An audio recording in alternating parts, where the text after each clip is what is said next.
আপনাদের এই কিশোরগঞ্জের কুখ্যাত সন্তান বিবি হারুন,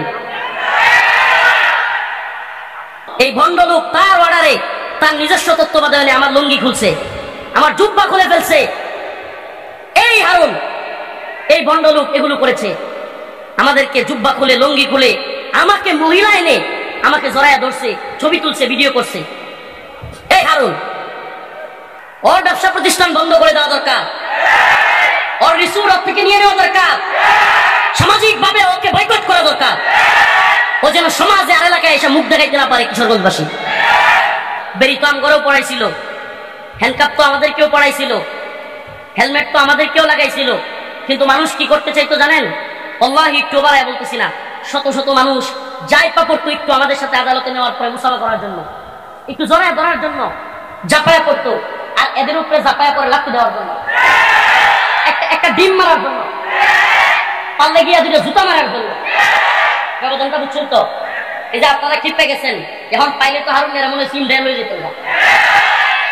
এই যে ঘৃণা এবং এই যে ভালোবাসা, এই দুইটা দুই মেরুতে অবস্থান করে। সুবহানাল্লাহ, সুবহানাল্লাহ। তো বলতেছিলাম, আমরা যেহেতু হাসিনার মতো ভয়াবহ স্বৈরাচার শাসককেই পরোয়া করি নাই, আলহামদুলিল্লাহ। আপনাদেরকে একটা কথা শোনাই, আলহামদুলিল্লাহ, আল্লাহ পাকের শুকরিয়া। হাসিনা গেছে কিংবা ছিল, তখনও যেইভাবে কথা বলছি আমি এবং আমরা এখনো এইভাবেই কথা বলি। আমার কথাই বলি, আলহামদুলিল্লাহ, আল্লাহ পাকের শুকরিয়া। যাওয়াতে যে আমি মনে হয় দুই কথা বেশি বলতে পারবো, এটা আমার কাছে মনে হয় না, কারণ আমি একটা কথাও রাখি নাই যেটা আগে বলি যাই। হাসিনা থাকতেই কি না থাকতেই কি, আমি একটা কথাও এমন নাই যেটা আমি বলি নাই এখন বলবো না, আমি সব বলছি। আমার যা বলার তাই বলছি, যা করার তাই করছি, আলহামদুলিল্লাহ। প্রিয় হাজিরিন, এই জন্য আমি যেই কথাটা বলার জন্য এই কথাটা বলেছিলাম যে আমাদেরকে শত্রু মিত্র চিনতে হবে। এই হাসিনা কিংবা হারুন কিংবা এই মাজার পূজারীরা আমাদের জন্য চ্যালেঞ্জ নয়, আমাদের প্রধান শত্রু নয়। এই উপমহাদেশের মুসলিমদের, এদেশের সবচাইতে বড় শত্রুর নাম হলো হিন্দুত্ববাদী ব্রাহ্মণ্যবাদী তাগুতি শক্তি ইন্ডিয়া। নারায়ে তাকবীর। মুজাহিদ মিল্লাত শাইখুল হাদিস আল্লামা জসিমউদ্দিন রহমানের আগমন, মুজাহিদ মিল্লাত উম্মাহ দরদি শাইখুলের আগমন, মুফতি মাহমুদ হাসান গুলবি হাফিজাহুল্লাহর আগমন, কিশোর তাকবীর, রশিদ সাহেবের আগমন, রহমানী সাহেবের আগমন, শুভেচ্ছার স্বাগতম, সাবুরা জিহাদ আল জিহাদ হয়তো খেলাফত, গুলবি সাহেবের আগমন, শুভেচ্ছার স্বাগতম। প্রিয় ভাইরা আমার প্রিয় মুরব্বী, প্রিয় বড় ভাই মুফতি মাহমুদ হাসান গুলবি হাফিজাহুল্লাহ চলে এসেছেন। ভাই কথা বলবেন, আমি সংক্ষিপ্ত করতেছি, শুনেন।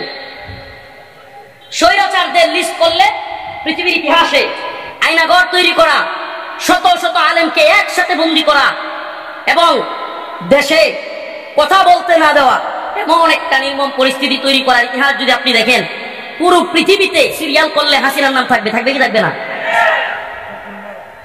সেই জালেমের বিরুদ্ধে শত শত দিন জেলখানায় থেকে, একদিন দুই দিন নয়, এক মাস দুই মাস নয়, বছরকে বছর আমরা কারাগারে থেকেছি। তাদের বিরুদ্ধে কারাগার থেকে বেরিয়ে দিনকে দিন রিমান্ডের নির্যাতনের শিকার হয়েছি। আপনারা কি কল্পনা করতে পারেন একসাথে কতগুলো মুজাহিদদের পাইছেন? এক একটা মর্দে মুজাহিদ, এগুলো আপুসির মৌলানা না, এই পকেট আর পেটের দান্দা করার মৌলবি আনেন না আপনারা। এরা জীবন দিতে সর্বদা প্রস্তুত, এমন অনেক জামাতকে আপনারা নিয়ে আসেন। আলহামদুলিল্লাহ, উম্মার ফিকিহে এদের অনেক রাত ঘুম হয় না এই সমস্ত আলেমদের।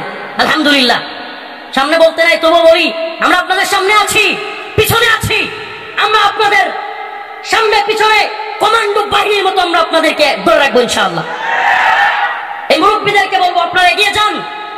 কমান্ডো বাহিনী যেমন অপারেশনে সবার সামনে থাকে, আমরাও আপনাদের সামনে আছি। এরা কাবির ও আসলাফদের উজ্জ্বল নমুনা। ভাই বসে আছেন, আমার প্রিয় ভাই মুরব্বী মাহমুদ হাসান গুলবি, আমি যত দেখি তত অবাক হই। সুবহানাল্লাহ, সাহাবায়ে কেরাম এবং তাবেঈদের উজ্জ্বল নমুনা। আল্লাহ পাক তাকে অহংকার মুক্ত বিনয়ী জীবন দান করেছেন। আল্লাহ পাক তাকে দ্বীনের জন্য আরো কবুল করুন, এবং আল্লাহ পাক তাকে দ্বীনের জন্য এমন এমন ভাবে এগিয়ে যাওয়ার তৌফিক দান করুন যেন এই উম্মাহকে নিয়ে আমরা আগামী দিনে ইসলামী বিপ্লবের স্বপ্ন দেখতে পারি। আমরা দুরুদ কমায় দিছি বইলা বন্ডরা এখন দুরুদের নামে ভণ্ডামি শুরু করছে। আমরা দুরুদ পড়া ছেড়ে দিচ্ছি, এই জন্য বন্ডরা দরুদের নামে মিলাদের নামে মাজার তৈরি করে যা তা শুরু করে দিচ্ছে। মদ খাওয়া, গাঁজা খাওয়া, মেয়ে ছেলেদেরকে নাচানাচি করা, মাজারে গিয়ে মান্নত করা, কপাল লাগায় সিজদা করা, এই ফাহেসা কাজগুলো এরা শুরু করে দিচ্ছে। তো আমাদের এলাকাতেও এরকম এক মাজার আছে, তবে হ্যাঁ এই মাজারের ইতিহাস অনেক বড়। আমাদের নেত্রকোনার পূর্বধলা থানার লেটির কান্দা গ্রাম পাগলবাড়ি, কেউ কেউ হয়তো শুনে থাকবেন না, পাগলবাড়ি। তো এই বাড়ির পূর্বপুরুষদের ইতিহাস অনেক বড়, কিন্তু তাদের পরবর্তী প্রজন্ম এই সমস্ত বিষয়গুলো সুযোগ দিয়েছে। তাদের পরবর্তী প্রজন্ম উত্তরসূরিরা পূর্বসূরিদের ঐতিহ্য ধরে রাখতে পারে নাই। তাদের পূর্বপুরুষ ছিল করম শাহ, সুজন শাহ, আরো বড় বড় যারা ব্রিটিশ বিরোধী আন্দোলনে শরিক হয়েছে, এ ধরনের ইতিহাস আছে। কিন্তু এরা এখন গান বাজনা, মহিলা নিয়ে নাচানাচি, তাদের ইতিহাস ব্রিটিশ বিরোধী আন্দোলনে শরিক হওয়ার ইতিহাস। কিন্তু এখন কিছুদিন এই আমি জন্মের পর থেকে দেখতেছি, যখন থেকে বুঝি, মদ গাঁজা এসব খাওয়া, নাচানাচি করা, মহিলা পুরুষ একসাথে ভণ্ডামি করা, তারপরে মান্নত করা, কপাল লাগায়া, এগুলো অনেক দিন ধরে হচ্ছে। এই গত রাত্রে হঠাৎ করে এরা আবার মাইক বড় বড় দিয়া পুরো এলাকা থমথমে পরিস্থিতি তৈরি করে ফেলছে, নাচানাচি আর গান গাচ্ছে। তো এমত অবস্থায় আমার কাছে ফোন আসছে যে হুজুর, সারা দেশে মাজার ভাঙ্গে, সারা দেশে বন্ডদের গাজার আড্ডা নষ্ট করতেছে, আমরা কিছু করি। অনেকে ফোন দেয়। তা আমি বলছি ভাই, আমি এসব ভাঙাভাঙির পক্ষে না। বলে কেন হুজুর? আমি বলছি শুনেন, আমাদের প্রথম এবং প্রধান কাজ হলো ইআদায়ে কালিমাতুল্লাহ। প্রধান শত্রুদেরকে পরাজিত করতে পারলে, সাপের মাথা আমেরিকা, ব্রিটেন কিংবা রাশিয়া যখন আফগানিস্তানে আফগান মোল্লাদের কাছে পরাজিত হলো, তখন আফগানিস্তানের মোল্লাদের, তালেবান ভাইদের বাড়ি বাড়ি গিয়া মাজার ভাঙতে হয় না, এগুলো এমনিতেই নাই হয়ে গেছে। আমাদের মূল কাজ দ্বীনের বিজয়ের জন্য চেষ্টা করা, ইলায়ে কালিমাতুল্লাহর জন্য চেষ্টা করা, ইকামতে দ্বীনের জন্য চেষ্টা করা। আলহামদুলিল্লাহ, এমনিতেও এই মাজারপন্থীরা মাজার ব্যবসায় নাই খেয়ে গেছে। আলহামদুলিল্লাহ, এই ক্ষেত্রে আহলুল হাদিসের ভাইদের বড় খেদমত আছে, স্বীকার করতে হবে। আহলে হক উলামায়ে কেরামের বড় খেদমত আছে। এখন যুব সমাজ বোঝা শুরু করছে। আমার আলোচনার প্যাটার্ন একদিক থেকে অন্যদিকে চলে যাচ্ছে। যুব সমাজও বোঝা শুরু করছে। আলহামদুলিল্লাহ, এখন কলেজ ভার্সিটি, স্কুল কলেজ ভার্সিটির ছেলেপেলেরা একটুর উপর কাপড় পরে, 5 ওয়াক্ত নামাজ পড়ে, পর্দা মেনটেন করে চলে, সুবহানাল্লাহ, চোখের হেফাজত করে। এটা বড় খুশির খবর। ইয়া আইয়ুহাল্লাযীনা আমানু মান ইয়ারতাদ্দা মিনকুম আন দীনিহি ফাসাউফা ইয়াতিল্লাহু বিকওম ইউহিব্বুহুম ওয়া ইউহিব্বুনাহু আযিল্লাতিন আলাল মুমিনিন আ'ইজ্জাতিন আলাল কাফিরিন ইউজাহিদুনা ফি সাবিলিল্লাহ ওয়া লা ইয়াখাফুনা লাওমাতা লাইম। আল্লাহ তো বলছেন, তোমরা যদি মুখ ফিরায় নাও এই দিন থেকে, আমি এমন এক জাতি তৈরি করে দিব যে এরা আমাকে ভালোবাসবে, আমিও এদেরকে ভালোবাসবো। ইউহিব্বুহুম ওয়া ইউহিব্বুনাহু আযিল্লাতিন আলাল মুমিনিন আ'ইজ্জাতিন আলাল কাফিরিন। এরা মুমিনদের ব্যাপারে দয়া পরশওয়ালা হবে, কাফেরদের ব্যাপারে হবে শক্ত। ইউজাহিদুনা ফি সাবিলিল্লাহ, এরা আল্লাহর রাস্তায় জিহাদ করবে। ওয়া লা ইয়াখাফুনা লাওমাতা লাইম, কোন নিন্দুক মানহাজি জঙ্গি মৌলবাদী ট্যাগ দিলেই এরা থেমে যাবে না। ওয়া লা ইয়াখাফুনা লাওমাতা লাইম, এরা নিন্দুকের নিন্দার পরোয়া করবে না। এই প্রজন্ম তৈরি হয়ে যাচ্ছে আলহামদুলিল্লাহ। এই প্রজন্ম আমি গতকালকে নোয়াখালীর হেফাজতে সমাবেশে বলে এসেছি যে আপনি যে হন, এখন আর মানহাজি জঙ্গিবাদী মৌলবাদী ট্যাগ ওই আমেরিকা, ব্রিটেন কিংবা রেন্ট কর্পোরেশনের খাওয়ায়া দেওয়া ট্যাগ দিয়া আপনি এই প্রজন্মকে থামাই দিতে পারবেন না। আপনি কল্পনাও করতে পারবেন না, এই প্রজন্ম এখন এই গণতন্ত্রের লাড্ডুকে লাথি মেরে ফেলে দিছে। এই প্রজন্ম বুঝে গেছে এই তন্ত্রমন্ত্রের ধ্বজাধারীরা, আব্রাহাম লিঙ্কন কিংবা জর্জ রোসোর, এই তথাকথিত সেকুলার গণতন্ত্র দিয়া ইসলামের কিছু হবে না। আপনি বুঝেন না, আপনি অবুঝ ভাই, আপনি আমার অবুঝ ভাই, আপনি আমার অবুঝ দিনী ভাই। আমরা আপনাকে তাগুত মুরতাদ এসব বলি না, খুদাই বিভ্রান্তি ছড়ায়েন না। আপনাদেরকে আমরা অবুঝ দিনী ভাই মনে করি। যে হোক, যে আলেম হোক, উনি আজ হোক কাল বুঝতে পারবেন এই গণতন্ত্রের পথে অন্তত আর যাই হোক ইসলামী হুকুমত কায়েম হইতে পারে না। আরে ভাই, পৃথিবী তো আর 1-2 দিনের না, পৃথিবী 1-2 দিনের, হাজার হাজার বছর চলে গেছে। পৃথিবীর ইতিহাসে 1 ইঞ্চি ভূমি কি এই গণতান্ত্রিক প্রক্রিয়া ইসলামী হুকুমত কায়েম হয়েছে? দেখান আমাকে। হয় নাই, হয় নাই। ইসলামী হুকুমত কায়েম হইতে হলে অবশ্যই দাওয়া এবং জিহাদের পথে আমাদেরকে অগ্রগামী হতে হবে। এটা ইসলামী হুকুমত আসবে না, আসে নাই। মুরসি মিশরে আসছিল, গণতন্ত্রের মাধ্যমে চাইছিল ইসলাম একটু প্রতিষ্ঠা করতে।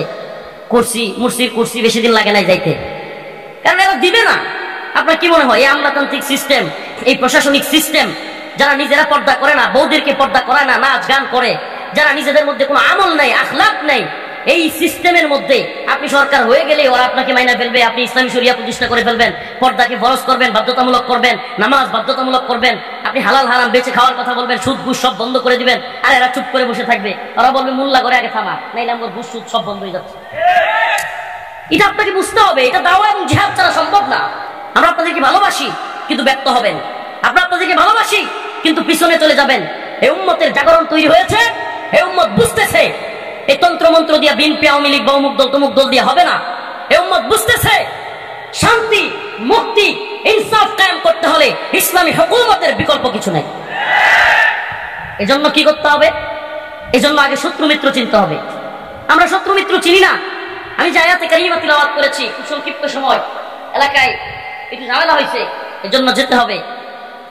ওই যে বললাম না, রাত্রেবেলায় তারা গান বাজনা নাচা গানা করতেছে। আমি এলাকার কয়েকজনকে পাঠাইলাম যে ভাই মারামারির দরকার নেই, একটু গিয়া বুঝান যে এত রাত হয়েছে, তোরা গান বাজনা করিস না, এত রাত হয়েছে তোরা গান বাজনা করিস না, নাচা গানা করিস না, মেয়ে নিয়ে এই সমস্ত গাঁজা খাওয়া এসে বন্ধ কর। যারা গেছে তাদেরকে তারা ধমকায়া হুমকি দুমকি দিয়া মারতেছা। কি আশ্চর্যের কথা বলেন তো। এজন্য আমি আগামীকাল বাদ জুমা এদের উদ্দেশ্যে পুরো আমার পূর্বদলা, দুবরা থানা, দুর্গাপুর থানা, কয়েক থানায় এলান করে দিছি, প্রত্যেক মসজিদ থেকে জুমার নামাজের পরে আমার মাদ্রাসায় আসবেন। আমি এদের দৌরত্ব দেখতে চাই, এদের সাহস কত বড় এটা আমার দেখা আছে। পুরো পৃথিবীর ইতিহাসে নির্মম অত্যাচারী স্বৈরা শাসকদের মধ্যে আপনি যদি সিরিয়াল করেন, সিরিয়াল পুরো পৃথিবীর ইতিহাসে আপনি যদি সিরিয়াল করেন, তাদের কাজগুলো দেখে, তাদের ভয়াবহতা দেখে লিস্ট করতে চান, সেই লিস্টে এই বিগত ফ্যাসিস্ট স্বৈরাচার হাসিনা সরকারের নাম থাকবে। আপনি লিখে রাখেন। এত ভয়াবহ হাসিনারে আমরা টাইম দেই নাই, পাত্তা দেই নাই। আর কারো খাওয়ার টাইম আছে নাকি? পাত্তা দেওয়ার টাইম আছে? আমরা হাসিনা সরকার থাকতেই অনেকে অনেক উৎসাহী হয়েছে, মাশাআল্লাহ অনেক খুশি হয়েছে, মনে হইতেছে দিনের বিজয় হয়ে গেছে, হাসিনা পতন হয়ে গেছে। মানে তাদের মধ্যে এমন একটা অবস্থা, ভয় আতঙ্ক তাদের থেকে কাইটা গেছে। আমার মধ্যে তেমন কিছু হয় নাই। আমরা রাজনীতি বুঝি, আমরা কূটনীতি বুঝি, আমরা পররাষ্ট্রনীতি বুঝি, আমরা অর্থনীতি বুঝি, কিন্তু মনে রাখবেন যদি প্রশ্ন আসে ইসলামের, যদি প্রশ্ন আসে ইমানের, যদি প্রশ্ন আসে মুসলিম ভূখণ্ড রক্ষার, তাহলে আমাদেরকে তথাকথিত রাজনীতি বুঝাইতে যান না, কূটনীতি আর পররাষ্ট্রনীতি অর্থনীতি বুঝাইতে যান না। ভারতের সাথে বন্ধুত্ব করবার মতো দুঃসাহস আগের সরকার করেছে, এখনো যদি কেউ করবার চেষ্টা করেন মনে রাখবেন জনপ্রিয়তা আছে, হঠাৎ করে দেখবেন জনপ্রিয়তার বেলুন ফুটা হয়ে থপ করে পড়ে গেছে। কল্পনা করতে পারবেন না। বেলুন ফুটা করতে কিন্তু অনেক বড় হামার কামান বিমান লাগে না, কিছু ইলিশ যথেষ্ট। মনে করতেছে খুব জনপ্রিয়তা, খুব বিপ্লব, খুব এই সেই আপনারা হ্যানতেন, কিন্তু মনে রাখবেন ইসলাম প্রশ্নে আমরা আপনাদেরকে ছাড় দিব না, ছাড় দেয়নি। ইমান প্রশ্নে, রাসূলুল্লাহ সাল্লাল্লাহু আলাইহি ওয়াসাল্লামকে কটূক্তির প্রশ্নে মান সাব্বা নাবিয়ান ফাকতুলু, এর বাইরে কোনো কথা নয়। নবীকে নিয়ে কটূক্তি করবে, কল্লা ফেলে দিতে হবে ইনশাআল্লাহ। এ ব্যাপারে কোনো আপোষ হতে পারে না। আমরা কোনো রাজনীতি বুঝি না, আমরা কোনো পররাষ্ট্রনীতি বুঝি না। আল্লাহর নবীকে নিয়ে কটূক্তি করবে, মান সাব্বা নাবিয়ান ফাকতুলু, তার কল্লা ফেলে দিতে হবে। অতএব এই বিষয়গুলোতে সাবধান থাকবেন। এই কয়েকটা বিষয়ে, এই কয়েকটা প্রশ্নে আমরা আপোষহীন। কথা ভালোভাবে বুঝবেন। ঈমান প্রশ্নে আমরা আপোষহীন। ঈমানের বিরুদ্ধে কেউ কথা বললে সে আমার বাবা হোক, আমি তার বিরোধিতা করব। সে আমার ভাই হোক, আমি তার বিরোধিতা করব। সে রাষ্ট্রপ্রধান হোক, আমি তার বিরুদ্ধে সর্বোচ্চ হুঙ্কার দিয়ে দাঁড়িয়ে যাব। ভারতের সাথে প্রীত করতে চাইবেন, এই ভূখণ্ডের সবচেয়ে বড় শত্রু অখণ্ড ভারতের স্বপ্ন দেখা এই হিন্দুত্ববাদী তাগুতি শক্তি রাম রাজত্ব কায়েম করতে চায়। ওদের সাথে বন্ধুত্ব করে ক্ষমতায় আসতে চাইবেন, ওদের সাথে বন্ধুত্বের কথা বলবেন। এরা আমাদেরকে এমন কোনো কষ্ট নাই যেটা দেয় না। অতএব এই ব্যাপারে আমরা আপোষহীন, এই ব্যাপারে আমরা আপোষহীন। আমরা আপোষহীন ইমানের প্রশ্নে, আমরা আপোষহীন ইসলামের প্রশ্নে, আমরা আপোষহীন রাসূলের প্রশ্নে। অতএব লাতাজিদান্না আশাদ্দান নাস আদাওয়াতাল লিল্লাযীনা আমানুল ইয়াহুদ ওয়াল্লাযীনা আশরাকু। আল্লাহ পাক বলেছেন, তোমরা মানুষদের মধ্যে আশাদ্দান নাস কঠিন হিসেবে, শত্রু হিসেবে মুমিনদের পাবে। আদাওয়াতাল লিল্লাযীনা আমানুল ইয়াহুদ ওয়াল্লাযীনা আশরাকু, এদের মধ্যে এক দল হলো ইহুদি, নাম কি? আরেকটা হলো মুশরিক, এই হিন্দুত্ববাদী মুশরিকরা। ইহুদিরা গোটা পৃথিবীতে, আপনি আল্লাহ পাক বলেছেন সেই কোরআনে কত শত শত বছর আগে, এখন মিলাদ পুরো পৃথিবীতে মুসলিম উম্মার উপর সবচেয়ে বেশি নির্যাতন করা একটা দেশের নাম হলো ইসরায়েল। এরা কি? ইহুদি। এরা কি? আরেকটা দেশের নাম হলো ফিলিস্তিন, ভারত। কাশ্মীরে আমাদের উপর নির্যাতন করতেছে মুশরিকরা, ফিলিস্তিনে আমাদের উপর নির্যাতন করতেছে ইহুদিরা। আল্লাহ পাকের কথা মিলছে নি? সবচেয়ে বেশি কঠিন শত্রু এরা। এমনকি মাঝে মাঝে ফিলিস্তিনে আমাদের ভাইরা আমার কাজ, এই ভারত, এই বন্ড হিন্দুত্ববাদী তাগুতি শক্তি অস্ত্র পাঠায় ইসরায়েলের কাছে। ইসরায়েলের কাছে লঞ্চ বড়ে বড়ে, জাহাজ বড়ে বড়ে অস্ত্র পাঠায়, গোলা বারুদ পাঠায়। মাঝে মাঝে হিন্দুত্ববাদী নেতারা হুমকি দেয় যে যদি বেশি নড়াচড়া করো, ওই তো সেদিন রাজনাথ সিং প্রতিরক্ষা মন্ত্রী তার সেনাবাহিনীকে বলে তৈরি থাকার জন্য, বাংলাদেশ প্রশ্নে সেনাবাহিনীকে প্রস্তুত থাকতে বলে। আবার বলে আমাদের হামাসের ভাইদের তুলনা দেয়, ইউক্রেন রাশিয়ার তুলনা দেয়। মানে হামাস যেমন ফিলিস্তিনে আছে, ইউক্রেন যেমন রাশিয়া আক্রমণ করেছে, তারাও বুঝাইতে চায় বাংলাদেশে আমরাও আক্রমণ করতে পারি। আমিও বলি আহলান সাহলান, আসো। আমরা শুনো, একটা কথা বলে রাখি, আমরা দুর্বল হতে পারি কিন্তু ঈমানী শক্তিতে বলিয়ান। তোরা দুনিয়ার স্বপ্ন দেখিস, দুনিয়ায় সুখে থাকবার স্বপ্ন দেখিস, আর আমরা শাহাদাতের নজরা পেশ করে জান্নাতে যাওয়ার স্বপ্ন দেখি। তোরা বন্দুকের নলায় মৃত্যু দেখিস, আমরা বন্দুকের নলায় জান্নাত দেখি। আমরা মনে করি মায়ের খাওয়াও সুন্নত, দেওয়াও সুন্নত। আমরা স্বপ্ন দেখি হয়তো শরীয়ত নয়তো খেলাফত, হয়তো শরীয়ত নয়তো শাহাদাত। আমরা এই স্বপ্ন লালন করি। ইনসাফের সম্পাদক মাহফুজ ভাই, উনার একটা কথা দুদিন আগে আমি ভিডিওতে দেখলাম, খুব ভালো লাগছে আমার কথাটা। এদেশে কেউ যদি মাও সেতুং এর কথা বলতে পারে, লেনিনের কথা বলতে পারে, কার্ল মার্কসের কথা বলতে পারে, তাহলে আমি খেলাফতের কথা কেন বলতে পারবো? আমাকে বলেন, কার্ল মার্কসের আদর্শ যদি কেউ গ্রহণ করে এবং সেই পক্ষে জনমত তৈরি করতে চায়, লেনিনের আদর্শ গ্রহণ করে যদি কেউ জনমত তৈরি করতে চায়, তাহলে আমরা কেন খেলাফতের কথা বলে, হুকুমত প্রতিষ্ঠা করার কথা বলে কথা বলতে পারবো না? কি সমস্যা? আশ্চর্য লাগে। ওই বাম সেকুলার গণতান্ত্রিক ব্যক্তিগুলোর আগে আমাদের তথাকথিত ইসলামিক গণতান্ত্রিক দলেরা আমাদের বিরোধিতা আগ্রহ করে। তারা মনে হয় যে গণতন্ত্রের লিডারশিপ নিছে, মানে এর বাইরে কথা বললে এইটা সেটা মানে জঙ্গি এই সেই বইলা থামায় দিতে চায়। কয় ফেসবুকে যুদ্ধ, এই সেই ফেসবুক পর্যন্তই। তো তোরা কই কি করতেছিস? সামাজিক যোগাযোগ মাধ্যমের গুরুত্ব যদি নাই থাকতো, আমাকে বলেন, হাসিনা সরকার কি সামাজিক যোগাযোগ মাধ্যম বারবার বন্ধ করে দিত? সামাজিক যোগাযোগ মাধ্যমের গুরুত্ব যদি নাই থাকতো, ইন্টারনেটটি যে কোনো বিশ্বের যে কোনো জায়গায় আন্দোলন হলে ইন্টারনেট বন্ধ হয়ে যেত। আপনারা জানেন সেভেন সিস্টার্স এর মণিপুরে ভয়াবহ অবস্থা। ভারত আমাদেরকে কি হুমকি দেয়, হেরা নিজেরাই বাগোয়ার অবস্থা। এখন মণিপুর, সামনে আসাম, ত্রিপুরা, এরপরে সিকিম, হায়দ্রাবাদ, আন্দোলনের দাবানল শুরু হবে। তোমরা আর হুমকি দিও না। এদিকে চীন ঢুকে গেছে 60 কিলো, গতকালকে পাকিস্তান শুনলাম কয়েক জায়গায় ঠুস করে মেরে দিছে। এত সহজ না দাদা, আস্তে, এত সহজ না। এই শতাব্দী ইসলামের বিজয়ের শতাব্দী, লিখে রাখেন। শুধু তন্ত্রমন্ত্রকে লাথি মেরে দাওয়া এবং জিহাদের পথে আসেন। এই শতাব্দী মুসলিমদের বিজয়ের শতাব্দী। এই শতাব্দী হিন্দুত্ববাদী, ব্রাহ্মণ্যবাদী সমস্ত তাগুতি শক্তিকে পায়ে ঠেলে, পায়ের নিচে ফেলে নাস্তানাবুদ করে এগিয়ে যাওয়ার শতাব্দী। আল্লাহ রাসূলের ঘোষণা, ইসাবাতান মিন উম্মতি আখরাজাহুমুল্লাহু মিনান নার, ইসাবাতুন তাগজুল হিন্দা ওয়া ইসাবাতু মা ঈসা ইবনে মারইয়াম। আল্লাহ রাসূল বলেছেন গাজওয়াতুল হিন্দ হবে হিন্দুত্ববাদী ব্রাহ্মণ্যবাদী তাগুতি শক্তির বিরুদ্ধে।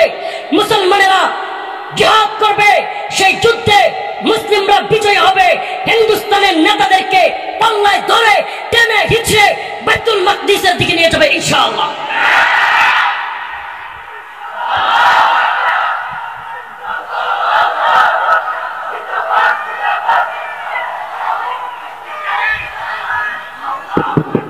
এই আল্লাহর বান্দা, এই বাবা 70 বছরের মানুষ ইমানি জজবায় যদি দাঁড়ায় যাইতে পারে, আমি চাই এই আগুন সমস্ত যুবকের মনে জ্বলুক। লাগবে ইসলামী হুকুমত, এই আবেগ সমস্ত যুবকের অন্তরে লাগুক। আমরা আর তন্ত্রমন্ত্রের দেশ দেখতে চাই না, আমরা তন্ত্রমন্ত্রের সংবিধান দিয়ে দেশ পরিচালনা দেখতে চাই না। এটা শুধুমাত্র বেইনসাফি, জুলুম, নির্যাতন ছাড়া এই সংবিধান বা এই সিস্টেম আর কিছু দিতে পারে না। তোরা যদি রাষ্ট্র ধর্ম ইসলাম এই কথা বলে সংবিধানের বিরোধিতা করতে পারিস, তাহলে সংবিধানে লেখা আছে সমস্ত ক্ষমতার মালিক জনগণ। এই সংবিধানের কথাই গ্রহণযোগ্য, আর সব বিরোধী মত এই সংবিধানের বিরুদ্ধে গেলে সেটা পরিত্যাজ্য। নাউজুবিল্লাহ, কোরআনের কথা হলেও ওটা তো লেখা নাই, কিন্তু বাস্তবতা কি? অতএব তোমরা যদি ইসলাম প্রশ্নে রাষ্ট্র ধর্ম কেন ইসলাম সংবিধানের বিরোধিতা করতে পারো, আমরাও জনগণ ক্ষমতার মালিক নয়, আল্লাহ ক্ষমতার মালিক, এই প্রশ্নে আমরাও বিরোধিতা করি। কথা একদম সুস্পষ্ট। আলোচনা শেষ, ভাই চলে এসেছে। আল্লাহ পাক আমাদের সবাইকে এই হিন্দুত্ববাদী তাগুতি শক্তির শত্রুতা বুঝবার তৌফিক দান করুক এবং এই ভূখণ্ডের উপর নজরদারি রাখা। যুবক, দায়িত্বশীল হতে হবে। প্রিয় যুবক ভাই, এই ভূখণ্ডের উপর নজর রাখতে হবে। এই ভূখণ্ডে তোমার আমার স্কুল কলেজ ভার্সিটির ভাইদেরকেও তোমরা বুঝাও, এই ভূখণ্ডে ইসলামী হুকুমত ব্যতীত শান্তি বৈষম্যের আমূল নিরসন আদৌ সম্ভব না। বৈষম্য বিরোধী আন্দোলন যদি প্রকৃত পক্ষে বৈষম্য দূর করতে চাও, তবে ইসলামের পথে আসো, দ্বীনের পথে আসো, কোরআন সুন্নাহর পথে আসো এবং এই হিন্দুত্ববাদী ভারতের বিরোধিতায় আসো। তোমাদের সাথে আমরা একমত, তোমাদের সাথে আমরা একমত। আবারও বলতেছি, আমি আর আপনি দুইজন মিলে ঢাকা যাব, দুই দলের লোক একসাথে যাইতে সমস্যা আছে? সমস্যা নাই। আপনি যাবেন ময়মনসিংহ পর্যন্ত কিংবা গাজীপুর পর্যন্ত, আমি যাব ঢাকা, ঠিক আছে? আমার সাথে আসেন। আমরা এই রাজনীতিগুলো বুঝি যে আপনি ভিন্ন মতের, আপনার দৌড় গাজীপুর পর্যন্ত, আচ্ছা আপনার দৌড় গাজীপুর হোক, আসেন আমরা নিয়ে একটু আগাই, এতে সমস্যা নাই। কিন্তু মনে রাখবেন, ইসলাম প্রশ্নে, দ্বীন ইমান প্রশ্নে আমরা আপনারও বিরোধিতা করতে পারি, আর না হয় আপনার সাথে আমার থাকতে সমস্যা নেই। নাসরুম মিনাল্লাহ ওয়া ফাতহুন করিব ওয়া বাশশিরিল মুমিনিন। আসসালামু আলাইকুম ওয়া রাহমাতুল্লাহি ওয়া বারাকাতুহু।